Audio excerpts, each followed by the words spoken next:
पुरानी जो डीजल की गाड़ियां हैं उनको डिस्पोज ऑफ करना है।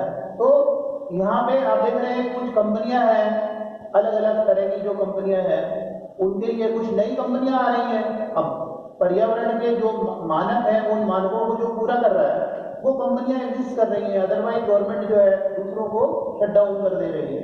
तो ये है इसका अप्रोच।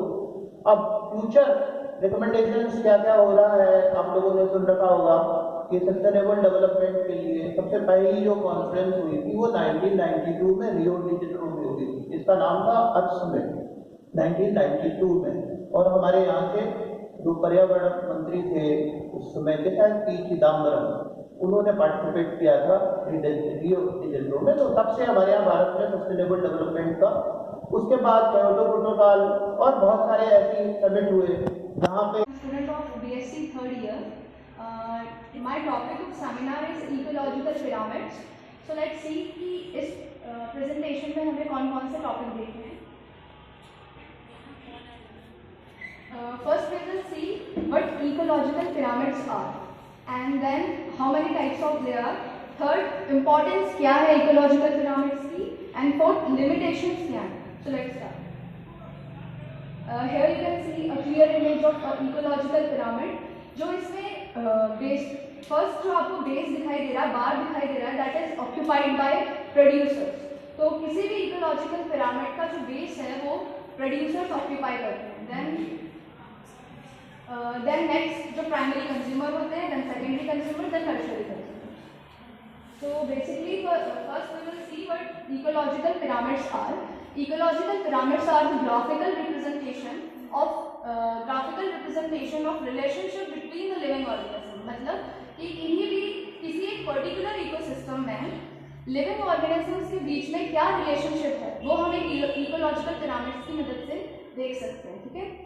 और फर्स्ट ये सबसे पहले चार्ल्स एल्टर ने 1927 में डिस्कवर किए थे या बनाए थे, ये अपनी की हुई रिसर्च को शो करने के लिए। देयरफॉर ये एल्टोनियन पिरामिड्स के नाम से भी फेमस है।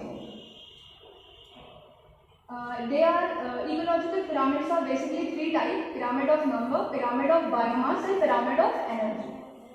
First, we will see pyramid of number. Pyramid of number is a graphical representation जिसमें कि हमें एक पर्टिकुलर इकोसिस्टम में प्रोड्यूसर्स के नंबर क्या है, कंज्यूमर्स का क्या नंबर है वो देखने को मिलता है। लाइक कि अगर आप एक इकोसिस्टम ऑब्जर्व कर। सो प्लांट टिश्यू कल्चर को समझने के लिए हमें दो टर्म समझनी पड़ेगी और दो चीज़ों में डिफरेंशिएशन समझना पड़ेगा। वो है हमारा एक प्लांट टिश्यू कल्चर और एक हमारा होगा ट्रेडिशनल कल्चर। ठीक है। सो ट्रेडिशनल कल्चर क्या होता है? ट्रेडिशनल कल्चर ये होता है कि हम जो हमारे फार्मर्स होते हैं वो इस ट्रेडिशनल कल्चर को यूज़ करते हैं। ठीक है। जैसे ट्रेडिशनल कल्चर में हम एक पौधा लेंगे, ठीक है, पौधे को लेकर सीधे ही जमीन पर हम लगा देंगे। ठीक है। ट्रेडिशनल कल्चर के एडवांटेज ये होते हैं कि ये एक तो इजी टू गेट होता है और जितने भी फार्मर्स हैं इसको आसानी से खरीद सकते हैं।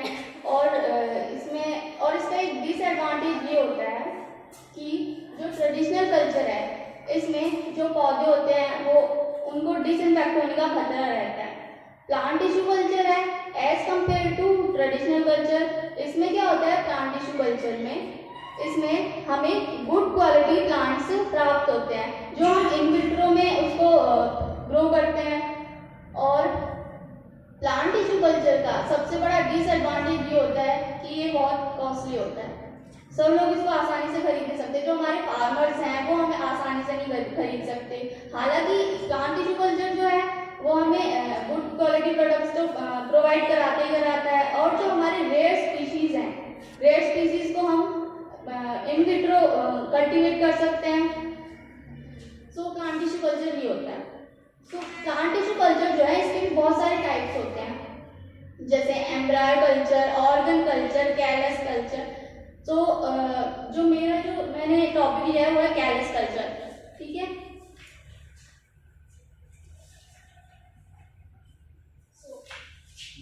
प्लांट टिश्यू कल्चर क्या है? जो प्लांट दिवस है और प्रत्येक वर्ष 28 फरवरी को ये दिवस मनाया जाता है।